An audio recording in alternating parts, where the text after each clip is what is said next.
है। सब कुछ हो गया आपके द्वारा। हमको लगता है कि ऐसा कोई पॉइंट नहीं है जिस पर नज़र नहीं रखा गया। एक लाइब्रेरी के बारे में क्या ख्याल है आपका?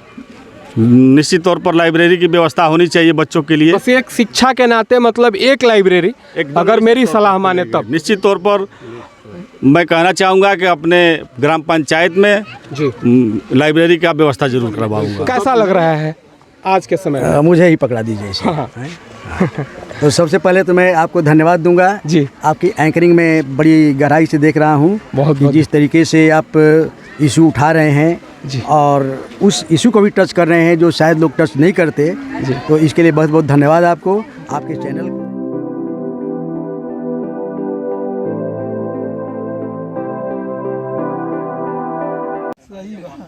अच्छा चीज है, बहुत बढ़िया चीज है। अरे हम कंचनपुर देखा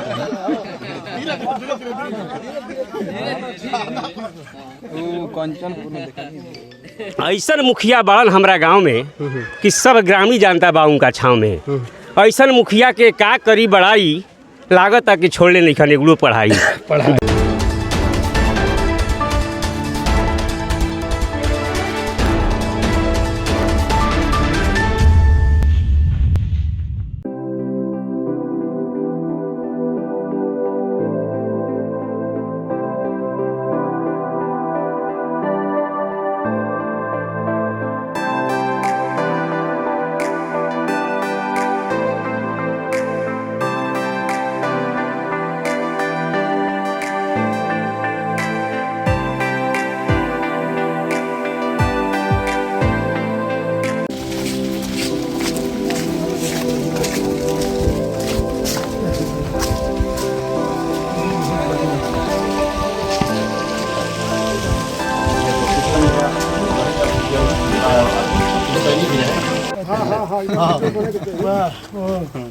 पूरा एक्सरसाइज करना व्यायाम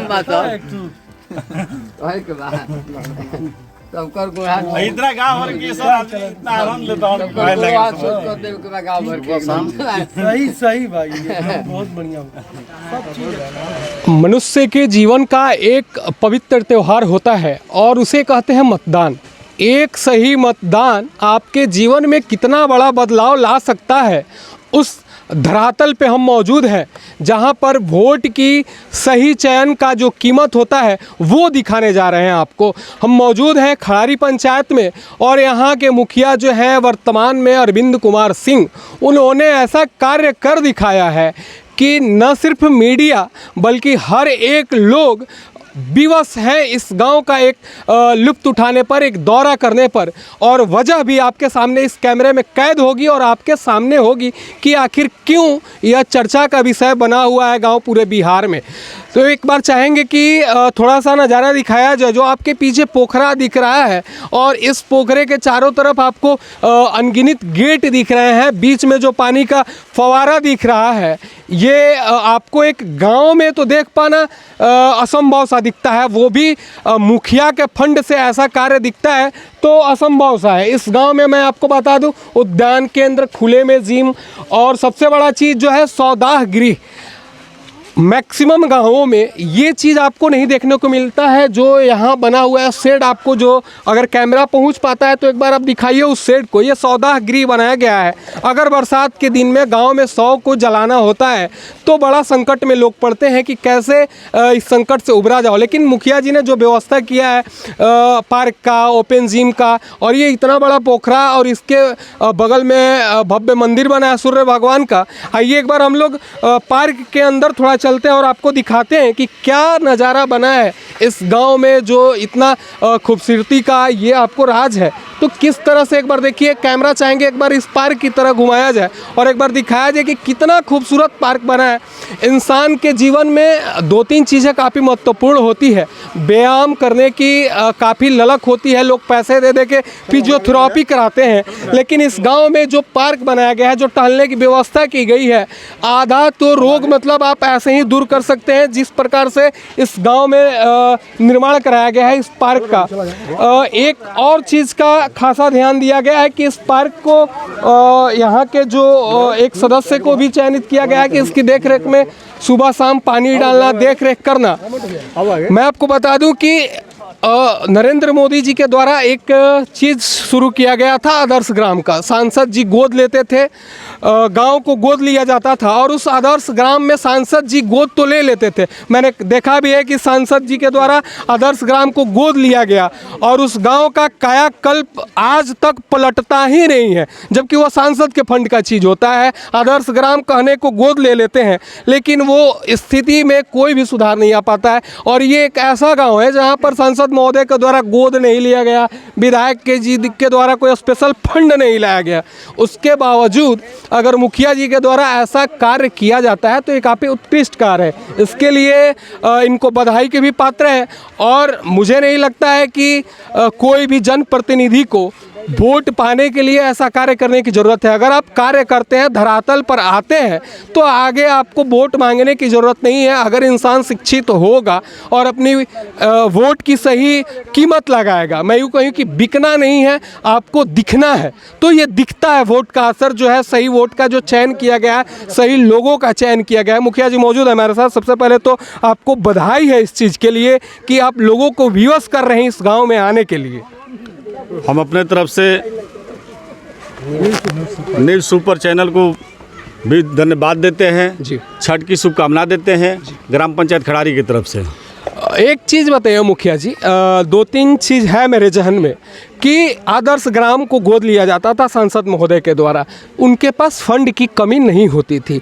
लेकिन मुखिया के पास ऐसा कौन सा अजूबा फंड आ गया कि इतना विकास का कार्य किया गया। चूँकि हम लोग तरह तरह के क्षेत्र में घूमते हैं और मुखिया जी के द्वारा बहुत सारे रोना रोया जाता है कि कहाँ से फंड लाएं और कहाँ से विकास करें। इस सरकार की फंड आती है, अब जनप्रतिनिधि को अपने कर्तव्य उत्तरदायित्व का निर्वहन करना होता है जी। हम सभी को बताना चाहेंगे कि इसमें जो भी कार्य हुए हैं सरकारी फंड से ही हुए हैं। चाहे छठ घाट का निर्माण हो या उद्यान का निर्माण हो या सौदागरी का निर्माण हो या खुले में जिम की व्यवस्था हो। हमने विभिन्न मदों से इस कार्य को कराने का काम किया है। इसमें कुछ घाट एमएलसी और एमएलए के माध्यम से भी बनवाए गए हैं। शेष घाट हमने 15 वित्त आयोग, 6ठा वित्त आयोग एवं मनरेगा की योजनाओं से कराए हैं। मनरेगा के कराए हैं। अभी मतलब इतना सारा तो कार्य दिख रहा है, अभी आगे आने वाला प्लान भी है कुछ इस गांव के लिए? निश्चित तौर पर अभी हम सोच रहे हैं कि अब मेरे ग्राम पंचायत के हर गांव में एक अच्छा सामुदायिक भवन हो। अच्छा। ताकि लोगों को शादी ब्याह में वहाँ अपने अतिथियों को ठहराने में सुविधा हो।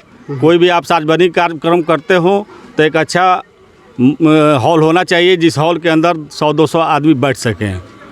तो मेरा विज़न है कि हर गांव में एक अच्छा सामुदायिक भवन बनवाया जाए। सब कुछ हो गया आपके द्वारा। हमको लगता है कि ऐसा कोई पॉइंट नहीं है जिस पर नज़र नहीं रखा गया। एक लाइब्रेरी के बारे में क्या ख्याल है आपका? निश्चित तौर पर लाइब्रेरी की व्यवस्था होनी चाहिए बच्चों के लिए। बस एक शिक्षा के नाते मतलब एक लाइब्रेरी, अगर मेरी सलाह माने तब। निश्चित तौर पर मैं कहना चाहूँगा कि अपने ग्राम पंचायत में जी लाइब्रेरी का व्यवस्था जरूर करवाऊँगा। तो नहीं लगता है कि शिक्षा, गरीबों के लिए शादी, सामुदायिक भवन, एक हमारे साथ उम्र दराज बाबा भी मौजूद है, इनसे जान लेते हैं, क्योंकि इनसे बेहतर कोई नहीं बताएगा। ये उस पीढ़ी को देखें जिस पीढ़ी में विकास की कोई नाम नहीं होती थी और कैसे उस समय में संघर्ष किया जाता था, और आज जो देख रहे हैं वो उसी जीवन में। कैसा लग रहा है आज के समय में? मुझे ही पकड़ा दीजिए इसे। हाँ। तो सबसे पहले तो मैं आपको धन्यवाद दूंगा जी। आपकी एंकरिंग में बड़ी गहराई से देख रहा हूँ बहुत कि जिस तरीके से आप इशू उठा रहे हैं जी। और उस इशू को भी टच कर रहे हैं जो शायद लोग टच नहीं करते जी। तो इसके लिए बहुत बहुत धन्यवाद आपको, आपके चैनल को। मैं ऐसे तो राजनीतिक व्यक्ति नहीं हूँ, मैं पूरी तरह से अपॉलिटिकल पर्सन हूँ और मैं भारत सरकार का रिटायर्ड सीनियर ऑफिसर हूँ। अच्छा। ऐसे तो डिप्टी डायरेक्टर के पोस्ट से मैं रिटायर हुआ हूँ, हालांकि एक्चुअल मेरा फंक्शन होता है एक्टिंग डायरेक्टर के पोस्ट से ही भारत सरकार से रिटायर हुआ है जी।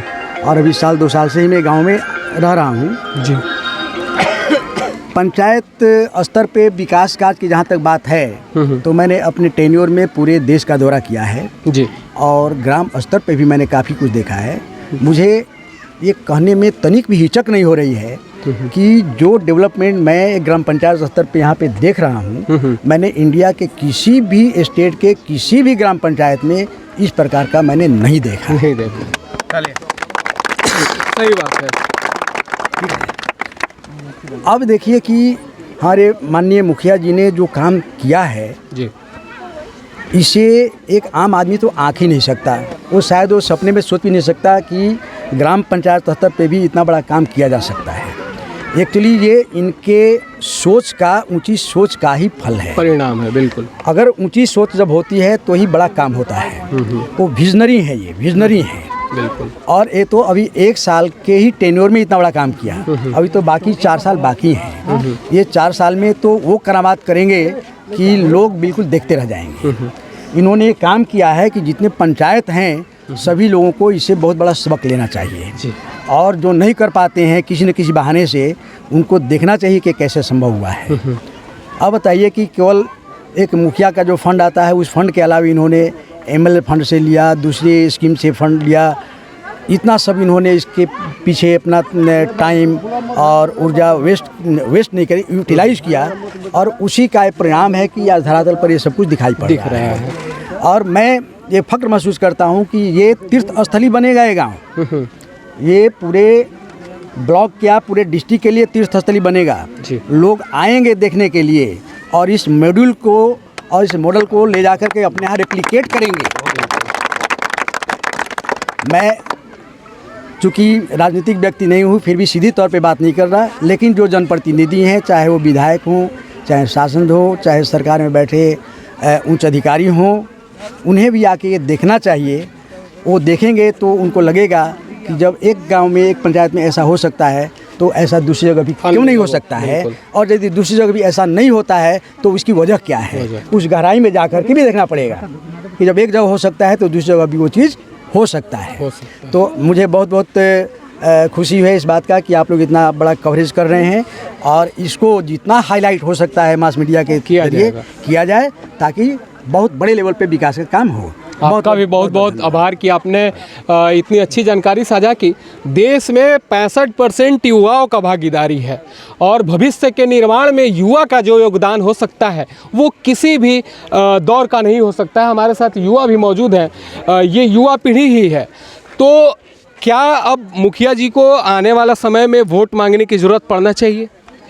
ऐसे मुखिया शायद ही हमारे रोहतास डिस्ट्रिक्ट या पूरे हम बिहार के बोल रहे हैं कि ऐसे मुखिया शायद ही मिलेंगे जो काम गांव में किए।